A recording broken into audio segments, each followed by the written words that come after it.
Ang maumidong hangin ng Sikihor ay bumalot kay Hana, isang batang antropologo na nagsasaliksik sa mayamang alamat ng isla. Ilang linggo na siyang nakikipag-usap sa mga lokal, nangangalap ng mga kwento ng mangkukulam, mga nilalang na nagbabagong anyo, at iba pang supernatural na nilalang na nakahalo sa buhay ng Sikihor. Ngayong gabi, naglakbay siya lampas sa landas ng mga turista, naaakit ng mga bulong-bulungan tungkol sa isang partikular na malakas na alamat sa lungsod. Ang kwento ng aswang ng Lazi. Ang gabay ni Hana, isang matandang mangingisda na nagngangalang Mang Dani, ay tumuro sa isang madilim na kagubatan. Sinasabi nila na ang aswang dito ay kumakain ng lakas ng buhay ng mga bagong silang. Bulong niya. Ang boses niya ay halos hindi marinig sa ibabaw ng mga huni ng mga kuliglig.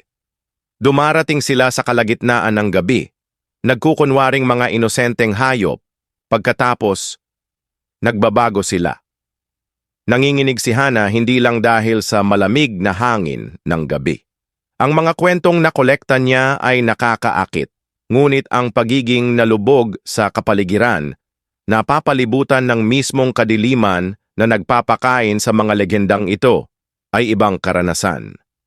Narinig niya ang mga kwento ng mangkukulam na gumagamit ng itim na mahika para sa paghihiganti ng duwende, mga maliliit na espiritu sa kagubatan, na naglalaro ng mga biro sa mga walang kamalay-malay na mga taga-baryo, at ng manananggal, mga nilalang na lumilipad, na pumipitas ng puso ng kanilang mga biktima.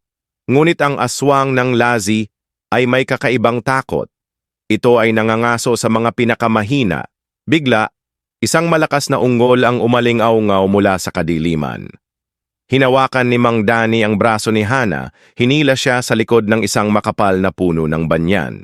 Dalawang nagniningning na mata ang lumitaw, sinusundan ng isang madilim na anyo na tila nagbabago at nagbabago sa harap ng kanilang mga mata. Isang aso, isang pusa, at pagkatapos ay isang bagay, iba. Isang bagay na hindi tao. Si Hana, sa kabila ng kanyang paunang takot, ay nakaramdam ng pagdagsa ng pang-agham na pagkamausisa.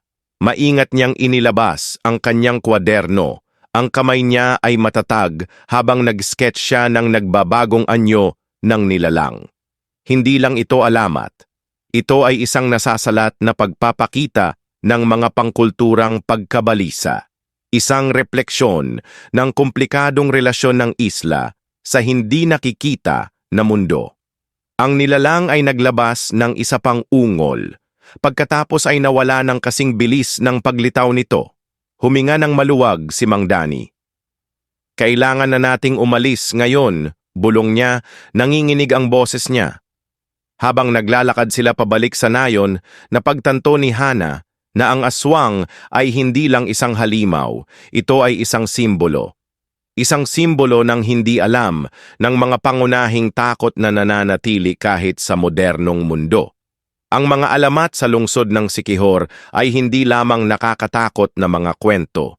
Ang mga ito ay isang mahalagang bahagi ng pagkakakilanlan ng isla, isang patotoo sa natatanging timpla ng sinaunang paniniwala at modernong katotohanan.